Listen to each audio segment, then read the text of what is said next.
It is Wednesday, February 25th, 2026. The days are, they're finally stretching out a bit. Thank goodness for that. Right.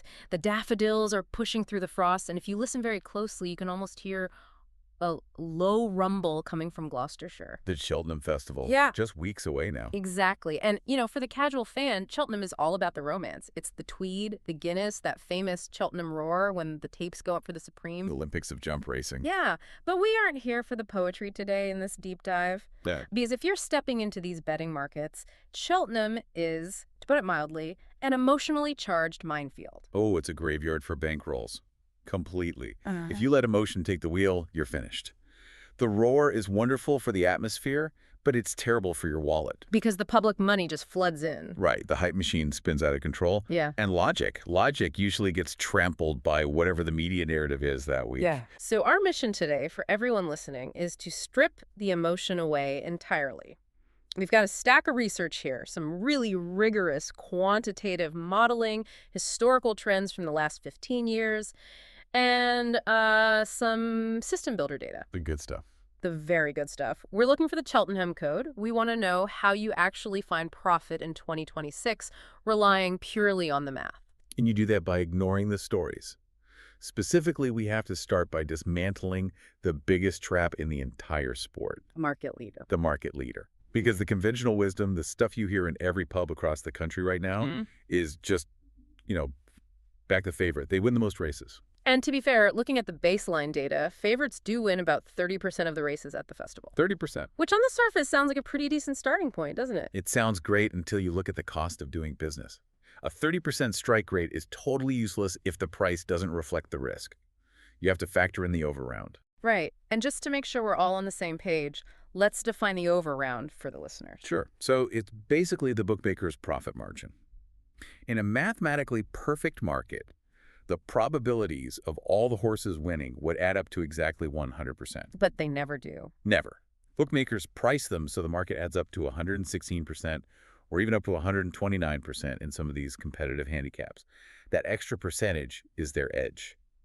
So if you just blindly back every favorite, even if they win 30% of the time, the payouts are suppressed. Exactly. The payouts are too low to overcome that built-in tax. You are mathematically guaranteed to lose money in the long run.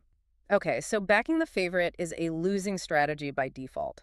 The house edge just eats you alive. But the data you brought in suggests that not all favorites are created equal. Not at all. There's a specific type of favorite that is just wildly toxic. Yes. This is rule number 1 for 2026. Yeah. You have to distinguish between a clear favorite and a joint favorite. Okay, break that down. So, a clear favorite, meaning one horse standing entirely alone at the top of the betting board, that actually yields a positive return on investment of about 4.4% over the last 15 years. 4.4. Small edge, but it's real. It's positive. But when you have two horses sharing the top spot, joint favorites, What happens? it is a wealth destroyer. We are talking about a negative 68.4% return on investment. Wait, negative 68? Negative 68.4. Why is the drop-off so severe? I mean, surely having two strong horses at the top of the market just means it's a tight, competitive race. It means market indecision. When the money cannot separate two horses, the bookies compress the price of both of them to protect themselves. So you end up backing a horse at, say, 3-1. That realistically should be 5-1. You're paying a massive premium just for the public's confusion. If you look at a race card and see joint favorites, that is a glaring red flag. Just walk away. Walk away. Okay, so rule 1 is never bet a horse sharing the top spot. But what about the other extreme? The supposed bankers. The horses priced at odds-on, so shorter than evens. The odds-on paradox. Right, because we see this every single year. There's always one horse that is supposedly unbeatable. And we saw it vividly last year, in 2025. Everyone thought Galopin des Champs was an absolute certainty. And he wasn't. He wasn't. The stats show that odds-on favorites at Cheltenham win exactly 50% of the time. So it's literally a coin flip. A coin flip where you are risking more money than you stand to win. Think about it. To make a profit betting at odds-on, say at 10-11, you need a strike rate of over 52%. A flat 50% strike rate at those prices mathematically guarantees a loss. So practically speaking, if I pull up an app and see a horse at 4-5 or 10-11, I shouldn't back it as a single. Never as a single. If you want to put them in a multi-leg permutation and accumulator for a fun ticket, fine. But as a serious standalone investment, the math simply doesn't work. Okay, so we've established what not to do. No joint favorites, no odds-on singles. Let's pivot to where the actual value is, because this section of the data really surprised me. The golden quadrant. Yes, you broke the festival down into 4 quadrants based on geography and race classification. This is really the engine room of the whole strategy. Yeah. We cross-referenced where the trainer is based, Britain or Ireland, with the type of race. Is it a handicap, or is it a Grade 1 championship race? And just briefly, for the listener who might only tune into racing for this 1 week in March, what is the critical difference between a handicap and a Grade 1? In a Grade 1, the horses all carry level weights, generally speaking. It's a pure test to find the best horse. In a handicap, an official handicapper assigns different weights to the horses to try and equalize their chances. So the best horse carries the heaviest weight. Exactly. It's designed to create a dead heat in theory. Got it. So let's look at Quadrant 1, Irish trained favorites and handicaps. This is the gold mine, a positive 18.07% return on investment over the last decade. That seems incredibly high. I mean, everyone knows the Irish are dominating the sport right now. Shouldn't they be overbet? Shouldn't the value be gone? You would think so. But it comes down to what we call the unexposed plot. The unexposed plot. Right. Irish trainers are absolute masters at campaigning a horse quietly at home. They'll run them on ground that doesn't suit or over a distance that's too short so they don't show their full hand. They're hiding their true ability. Essentially. So when they come over to Cheltenham, the British handicapper, the official assigning the weights, has to guess how good they actually are. And because of that hidden ability, they constantly underestimate them. So the horse is carrying less weight than it should. Exactly. They are well in at the weights. Even when the public backs them into favoritism, the market still hasn't caught up to how much better they are than their British counterparts. Which brings us to Quadrant 2, British trained favorites and handicaps. The sinkhole. A negative 29.4% RI. Why is the difference so stark? Because British horses are fully exposed. The British public watches these horses run every single Saturday at Ascot, Newbury, Sandown. The handicapper has seen exactly what they can do under their optimal conditions. So there are no secrets. No secrets at all. Their weight is perfectly accurate, maybe even harsh. But because the local punters recognize the names, they bet them out of loyalty or just familiarity. You're betting on a fully exposed horse at a price that's far too short. Avoid them at all costs. Okay, so for handicaps, Irish equals good, British equals bad. But the research shows we have to flip that script entirely when we move to the big races, the Grade 1s. Precisely. In the Grade 1s, the Irish domination narrative is so overwhelming that the market completely overcorrects. We call it the Mullins tax. Your Mullins tax. I like Irish favorites in Grade 1s win a lot. They strike at about 40%. But they generate near zero ROI. The market is just too efficient there. The prices are crushed. But the British favorites in Grade 1s. That is Quadrant 4, hidden value, a positive 10.49% ROI.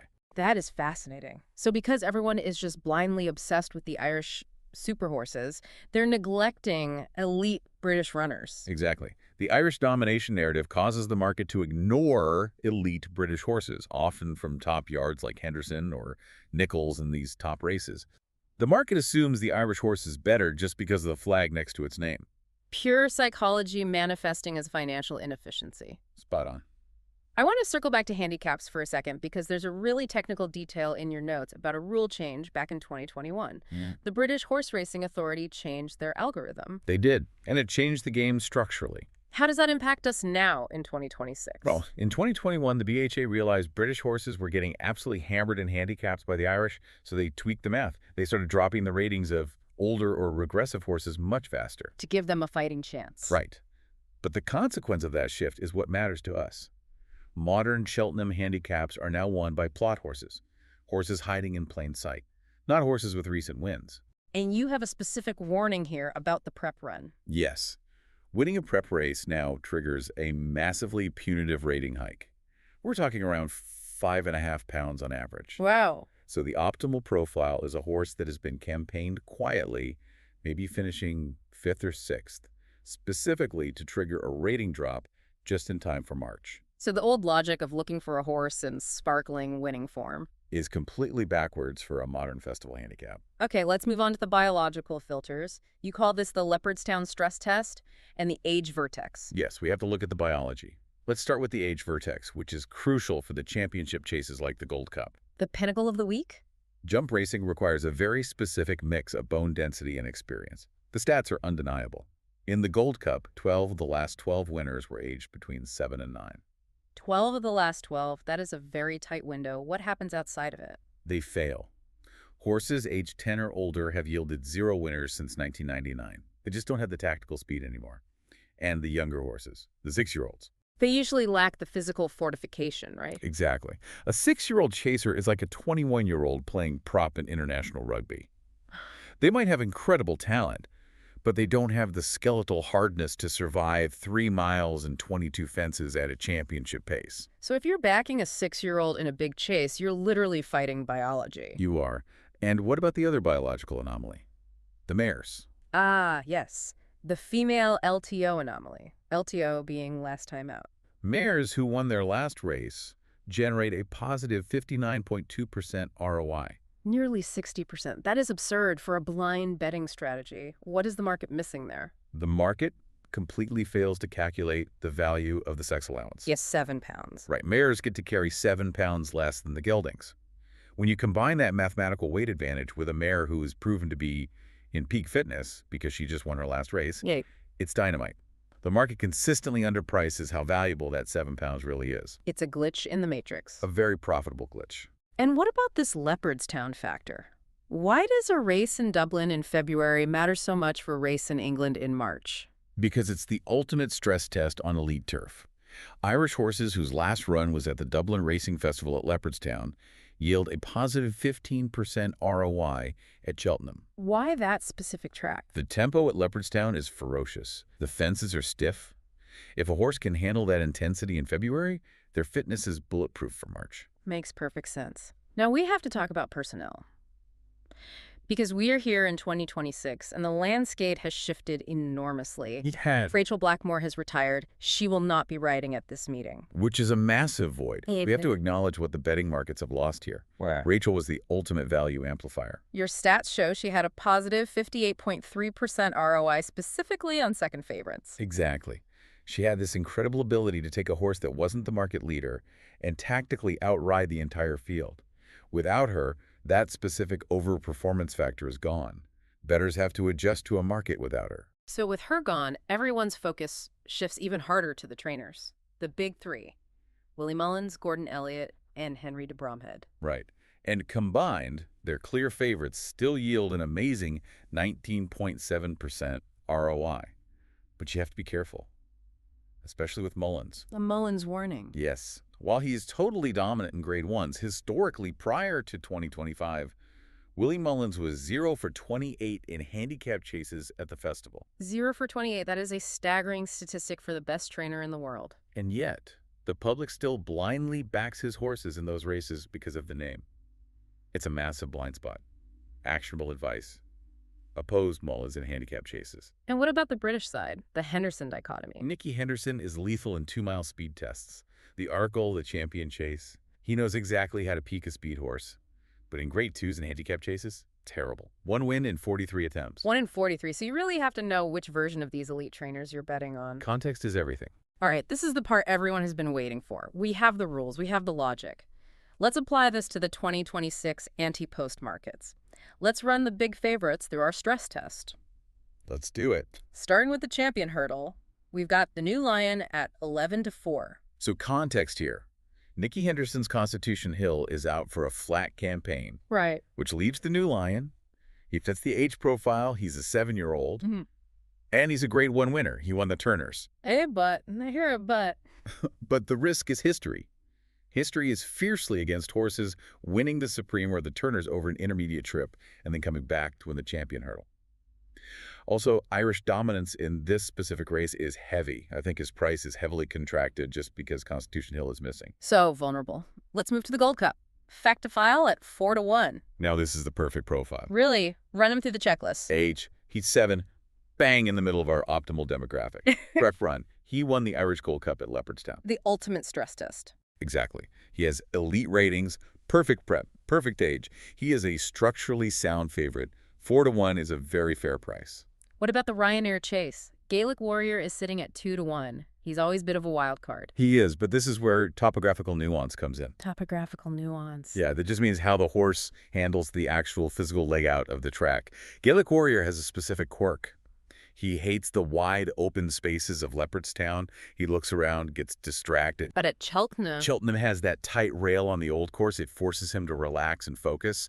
So at 2-1, you're backing a secure favorite, specifically because the track layout corrects his psychological flaws. Fascinating. Okay, the Champion Chase. Mageborough is the favorite at 13-8. And this is the deal breaker. He has elite form. He just won the Dublin Chase at Leopardstown. He did, but he is a 6-year-old. The age vertex. Exactly. 10 of the last 12 winners were 7-9.